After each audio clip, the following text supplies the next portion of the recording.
மதுரையில் CNG gas விலை உயர்வு காரணமாக வாகன ஓட்டிகளின் வாழ்வாதாரம் கடுமையாக பாதிக்கப்பட்டிருக்கிறது. இதுகுறித்து எமது செய்தியாளர் சல்மான் நேரலையில் வழங்கும் தகவலை காணலாம். சல்மான், உங்களுடைய விவரங்களை பதிவு பண்ணலாம். அமெரிக்க ஈரான் போர் எதிரொலியாக தொடர்ந்து நாடு முழுவதிலும் எரிபொருட்களுடைய தட்டுப்பாடு என்பது அதிகரித்து வரக்கூடிய ஒரு சூழலில் பெட்ரோல் டீசல் விலையை தொடர்ந்து நாடு முழுவதிலுமாக தொடர்ந்து சிஎன்ஜி எரிவாயுடைய விலையும் அதிகரித்து வருகிறது.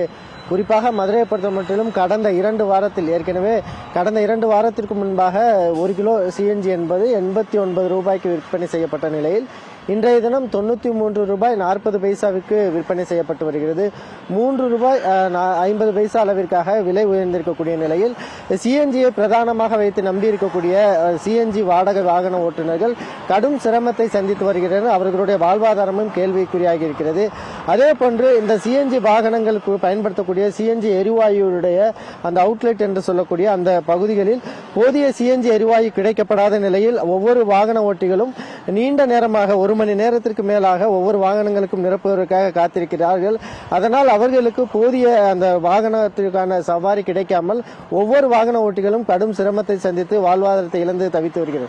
ஒருபுறம் விலை உயர்ந்தாலும் கூட மற்றொரு புறம் சிஎன்ஜி எரிவாயு தட்டுப்பாடு என்பது மிக அதிக அளவிற்கு இருப்பதன் காரணமாக இந்த மதுரையில் இருக்கக்கூடிய ஒரு சில அவுட்லெட்டுகளில் மட்டும்தான் இந்த சிஎன்ஜி எரிவாயு கிடைப்பதால் நீண்ட வரிசையில் காத்திருக்கிறார்கள். ஏற்கனவே இந்த ஆட்டோ ஓட்டுநர்கள் சங்கத்தின் சார்பிலாக பல்வேறு போராட்டங்களும் நடத்தப்பட்ட நிலையில் தற்போது வரைக்குமாக அந்த சிஎன்ஜி தட்டுப்பாடு என்பது நாளுக்கு நாள் நிலவி வரக்கூடிய ஒரு சூழலையும் தான் நம்மால் பார்க்க முடிகிறது. இது தொடர்பாக இந்த பகுதியில் இருக்கக்கூடிய நாம் நேரடியாக வரிசையாக பார்க்கலாம்.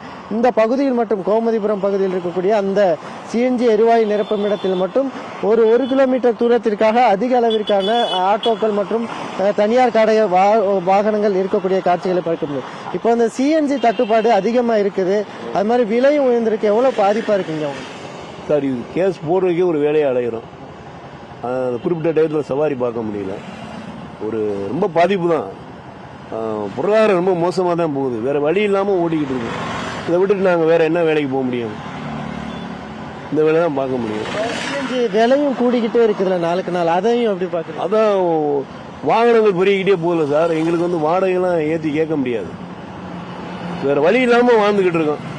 எங்களுடைய செலவு குறைச்சிக்கிற வேண்டியது. 3 நேரம் சாப்பிட்றோம், 2 நேரமா சாப்பிட்டுக்கிற வேண்டியது. அப்படிதான் போக வேண்டியதா இருக்கு. வேற வழி இல்லை. இது சம்பந்தமா பெட்ரோல் பங்க்ல எல்லாம் கேட்டீங்களா? அவங்க என்ன சொன்னாங்க? இந்த நிலைமை சரியாகும்,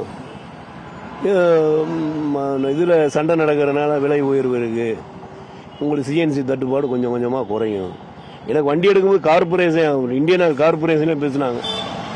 எல்லா இடத்துலயும் நான் 3 வருஷத்துக்கு மேல ஆச்சு வண்டி எடுத்து. அப்ப சொன்னாங்க எல்லா இந்தியன் ஆயில் பல்களையும் தண்ணி மாதிரி பிடிச்சிக்கலாம், தண்ணிக்குள்ள வருது பார்த்தீங்களா வீட்டுக்கு, அந்த மாதிரி பிடிச்சிக்கலாம்னு சொன்னாங்க. ஆனா எடுத்து ஒரு வருஷம் ஓரளவுக்கு வந்தா கேஸ் கிடைச்சு போயிட்டே இருந்தேன்.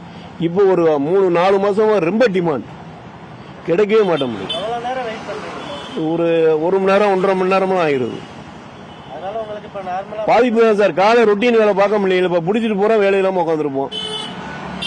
லோடு இருக்கும்போது சவாரி இருக்காது, சவாரி வரும்போது லோடு இல்லாம போயிடுது. அப்போ பாதிப்பு தானே. 500 ரூபா சம்பாதிக்க இடத்துல ஒரு 300 ரூபா சம்பாதிக்க முடியும், 200 ரூபா தான் சம்பாதிக்க முடியுது. பெட்ரோல் டீசல் அதிகமாகுதுன்னு சொல்லி தான் சிஎன்ஜிக்கு மாறினீங்க. அது இந்த மாதிரி நிலைமை ஏற்படுத்துது. ஆமா சார். இப்ப எங்களுக்கு இந்த கேஸ் வண்டியிலேயே ஒரு பெட்ரோல் டேங்க் பெருசா போட்டுனா கூட பிரச்சனை இல்லை. ஒரு நார்மலா லாபம் கிடைச்சாலும் இது 2.5 லிட்டர் தான் கொடுத்துருக்காங்க. ஒரு 5 லிட்டர் கெப்பாசிட்டி கொடுத்துருந்தாங்கன்னா ரொம்ப நல்லா இருந்திருக்கும். அதுவும் கிடையாது.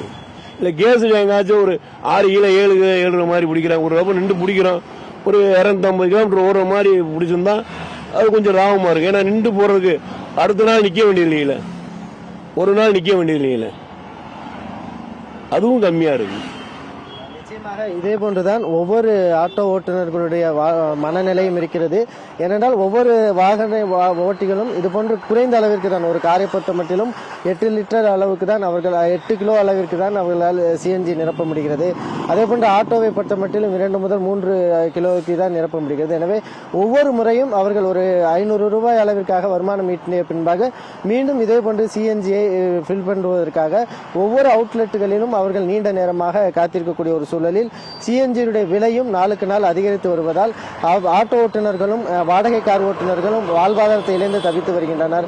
அதே போன்று மதுரையை பொறுத்த மட்டிலும் 250 சிஎன்ஜி அரசு பேருந்துகள் இயக்கப்படக்கூடிய நிலையில் சிஎன்ஜி அரசு பேருந்துகளுக்காக நிரப்பக்கூடிய அந்த பெட்ரோல் அந்த அவுட்லெட்டில் போதுமான சிஎன்ஜி இல்லாத நிலையில் அவர்கள் இதுபோன்ற இந்தியன் ஆயில் பல்குகளில் உள்ள அவுட்லெட்டில் அவர்கள் அந்த அரசு பேருந்துக்கு நிரப்புவதன் காரணமாக இதுபோன்ற ஆட்டோ மற்றும் தனியார் வாகனங்கள் நீண்ட நேரமாக காத்திருக்கக்கூடிய ஒரு சூழலும் ஏற்பட்டுள்ளது. என அரசு பேருந்துகளுக்காக அந்த சிஎன்ஜி வாகனங்களுக்கான அந்த அவுட்லெட்டுகளில் சிஎன்ஜி கிடைப்பதற்கான வழிவகையாவது ஏற்படுத்தி தந்தால் இதுபோன்ற தனியார் மற்றும் ஆட்டோ மற்றும் வாடகை வாகன ஓட்டுநர்கள் பாதிப்புக்குள்ளாகாமல் இருப்பார்கள் எனவும் கூட தெரிவிக்கிறார்கள். ஏற்கனவே கடந்த சில தினங்களுக்கு முன்பாக இந்தியன் ஆயில் பெட்ரோலுடைய மண்டல அலுவலகத்தை முற்றுகையிட்டு போராட்டத்தில் ஈடுபட்டார்கள். இதனைத் தொடர்ந்து நாளையும் போராட்டத்தில் ஈடுபடுவதாக அறிவித்திருக்கிறார்கள். எனவே அரசானது இதற்கு ஒரு நிரந்தர தீர்வு கிடைப்பதற்கான வழிவகை செய்ய வேண்டும். இல்லை என்றால் இதுபோன்ற நீண்ட நேரம் காத்திருக்கக்கூடிய ஒரு நிலையை தவிர்ப்பதற்கான நடவடிக்கைகளை மேற்கொள்ள வேண்டும் என்ற ஒரு கோரிக்கையும் எழுந்திருக்கிறது. தீபிகா, அமெரிக்கா ஈரான் போரால் பெட்ரோல் டீசல் விலையானது கடுமையாக உயர்த்தப்பட்டுள்ளது. அது மட்டுமல்லாமல் மதுரையில் சிஎன்ஜி கேஸ் விலை உயர்வு காரணமாக வாகன ஓட்டிகளின் வாழ்வாதாரம் கடுமையாக பாதிக்கப்பட்டிருக்கிறது. இதை பற்றின முழு விவரங்களுக்கு நன்றி சல்மான்.